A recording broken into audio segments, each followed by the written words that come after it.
Need advice for an upcoming thing you're involved in? What's your left-wingers counter to take on Labour's housing plans? The planning reforms, compulsory purchase stuff? Like, the CPO stuff is fine.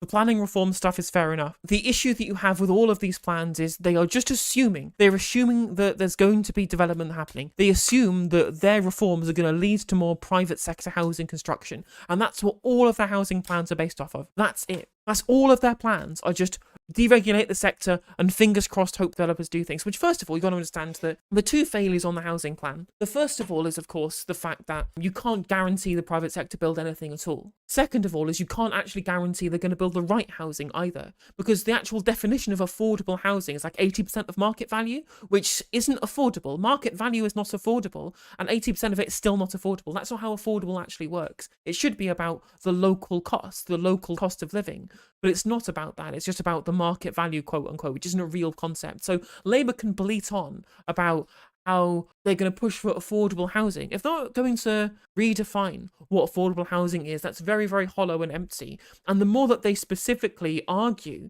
for a change in the definition of what affordable would mean, that makes the private developers less likely to build because the actual overheads to profit ratio is lower, right? You can't guarantee a profit if you're building affordable, cheap housing. You want middle class housing, the kind of stuff that was good for people who wanted to package mortgages into security sales in America, right? There was like this upper middle class housing, the suburban sprawl type stuff is where the money is in it for developers, which is again the problem with the private sector on this, because it's based upon delivering profit and Pareto efficiency rather than societal utility of putting people in homes that they can afford so they can consume elsewhere, right? That's the first problem, is you can't guarantee they're going to build the right houses that are actually affordable to be able to deal with the issues of the housing crisis. The second problem is they're going to build houses. The other big problem is they're going to build bad houses that fall apart, because one of the things that private sector developers want is cyclical consumption. They want new business later on, down 30, 40, 50 years down the line, right? Why would they build a house that's going to stand for 100 years? Like this house I'm living in now is more than almost 100 years old, right? Built in the 1930s, so it's coming up on its a century of existence, and it's still going very strong, still a very, very well built house. There's very few things wrong with it. Yet current private sector housing developments are terrible quality. They're awful because they know they want to be able to have the access to get paid more to construct it again when it inevitably fails 50 years down the line. Council housing is, of course, the only real solution to this. And Labour have talked a big game on social housing being fine and putting it as part of their housing plans. Yet in none of the housing plans are any commitments to council housing, any commitments to social housing. There's an ambition to create social housing, right? But ambition basically means it's not happening. Peter Apps, who's a campaigner and a strategist who looks at the data around housing, has already said that he doesn't believe that this ambition, quote unquote, will actually materialise into new council housing. I actually covered it when I watched Rachel Reeves being interviewed by Laura Kernsberg, and Rachel Reeves has categorically ruled out there being any new state money to go into Homes England for them to be able to build new council housing. If you become Chancellor, will you spend taxpayers' money on building houses? This isn't about spending taxpayers' money. This is about unblocking the planning system, and it is clear that it is only Labour now that can help people fulfil their dreams of owning their homes, because it's only Labour that will get builders building again in a way that we need to build those homes for people. But there are 1.2 million people on social housing waiting lists right now. Now, if you're not going to spend taxpayers' money on getting houses built, how are the things you're talking about really going to make a difference to that? And council budgets are already stripped bare to the bone that they're selling off assets.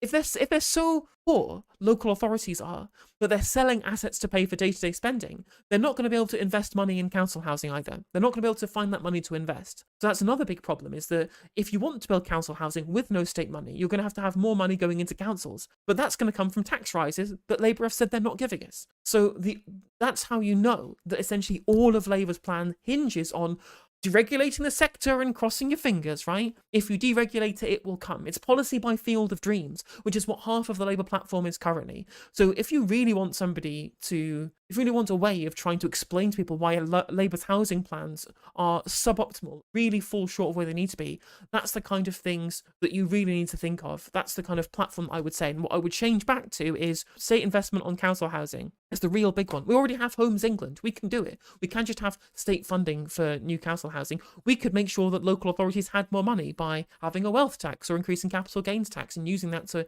increase council budgets. But that's not happening either. There's another policy that's really important, which is the source of the housing crisis from the start, which is right to buy. Right to buy is the reason we have a housing crisis in the first place. That is the singular thing that has created the political economy that's allowed us to get to this point with housing construction, with home ownership being what it is. The people who were gifted loads of wealth by the government in the 80s, who then turned that wealth into additional property wealth in the 90s under Blair, with things like interest-only mortgages for buy-to-let. So we had council renters becoming homeowners, becoming landlords over the course of the 80s, 90s and early 2000s. And they became a political power that voted against the decrease of house prices or keeping house prices in check with new construction. You'll remember, of course, that Blair built fewer council houses in 10 years than Boris Johnson built in 3, right? Labour have a very terrible record over the last 30 years on council house building. And unless we end right to buy, the number of council houses will drop unless we build them to replace them, which is a real problem. So the only real party who have a solution to this is, of course, the Greens, because they're going to build council houses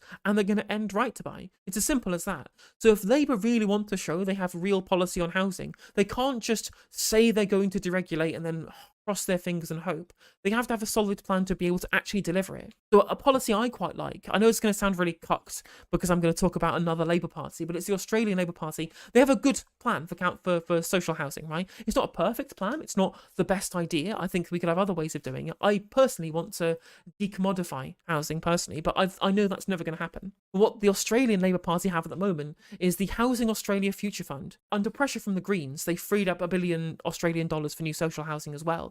But on top of that, they're creating a state-owned index fund, which is going to have contracted into its existence that all of the money that gets paid out of that index fund in dividends, etc., all of that money has to go into social housing construction, right? It's a state-owned fund that all of the dividends from it all go into social housing construction.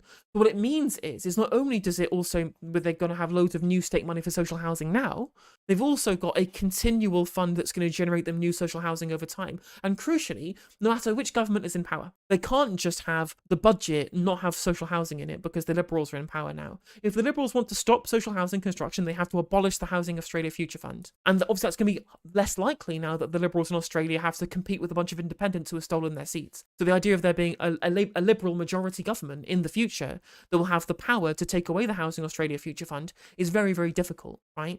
Whereas budgets can get tinkered with in the Parliament in the UK, for example, all the time. If Labour set up the Great British Housing Future Fund, it would be very, very difficult for then a future Conservative government or a future Reform government or a future whatever government to then dial back that social housing commitment. So not only do they have new social housing now, they have a commitment to new state funding for social housing continually over and over and over again. That's the kind of thing I would want to see from Labour. More council housing now and also future plans for some kind of future fund.